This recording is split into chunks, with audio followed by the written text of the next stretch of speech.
سرمایہ ڈالر چاہے مشرق سے آئے چاہے مغرب سے آئے وہ یہودیوں کا اعلی کار ہے۔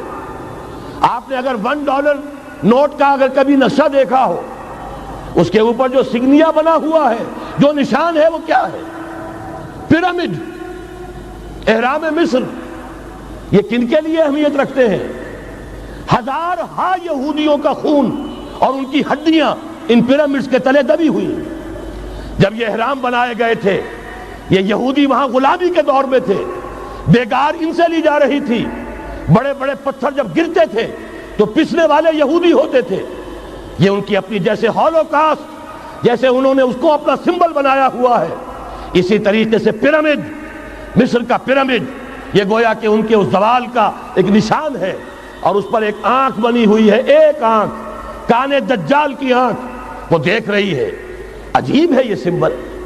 نیچے لکھا ہوا ہے نووس آرڈو سکلورم، اور یہ در حقیقت 1776 جو نیچے لکھا ہوا ہے وہ رومن حروف کے اندر یہ 1776 ہے، جو میں بتا چکا ہوں آرڈر آف الومناٹی وساپ نے قائم کیا تھا۔ عام دنیا یہ سمجھتی ہے کہ شاید یہ امریکہ کا یوم آزادی ہے، سن آزادی ہے۔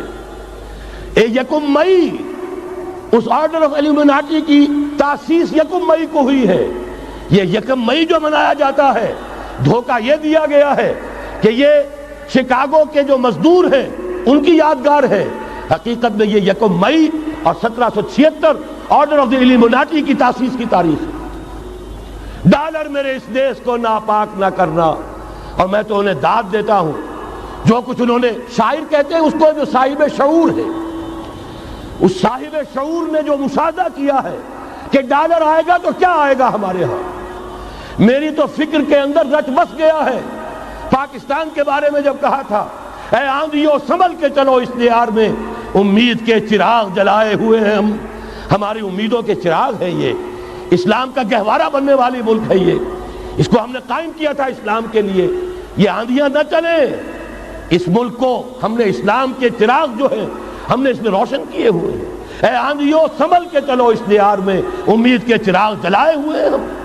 بہرحال یہ تیسرا سیلاب ہے، ننگی سرمایہ داری، جس کی پھر لعنتیں ہوتی ہیں، ایک طرف فقر، ایک طرف احتیاج، ایک طرف بھوک، ایک طرف دولت کے انبار۔ پہلے بھی ہمارے ہاں فرق کم نہیں ہے، لیکن اب جو ہوگا، اگر یہ بات پوری ہو گئی تو وہ ننگی سرمایہ داری، اور سرمایہ داری ہی در حقیقت یہود کا سب سے بڑا ہتھ کنڈا ہے۔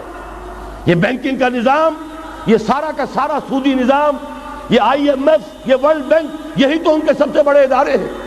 تو واقعہ یہ ہے کہ 3 طرف سے ہم پر حملہ ہو رہا ہے۔ اور یہ سود کے بارے میں کیا کہا تھا اقبال نے؟ از ربا آخر چمی زائد فتن، اس سود کے ام الخبائث کے پیٹ سے سوائے فتنوں کے اور کیا برآمد ہو سکتا ہے؟ کس نہ داند لذت قرض حسن، کسی کو قرض حسنہ کی لذت یاد نہیں رہی، بغیر سود کے قرض دو۔ تمہارے پاس فاضل رکھا ہوا ہے، کسی بھائی کو دو کہ وہ اپنی معاشی گاڑی کا پہیہ چلا لے، پھر اصل واپس لے لینا۔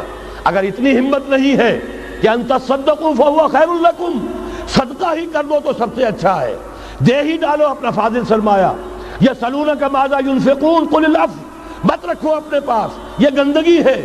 لیکن اگر بڑے ہی کم ہمت ہو تو کم سے کم قرض حسنہ دو، اپنی اصل رقم واپس لینا۔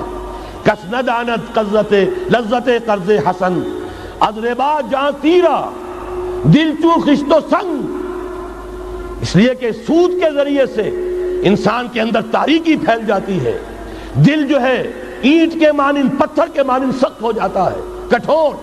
ثم قست قلوبکم فہی کالحجارۃ او اشد قسوۃ، آدمی درندہ بے دندان و چنگ، اور انسان بغیر اس کے کہ بھیڑیوں والے دانت ہوں اور بھیڑیوں والے پنجے ہوں، بھیڑیا بن جاتا ہے۔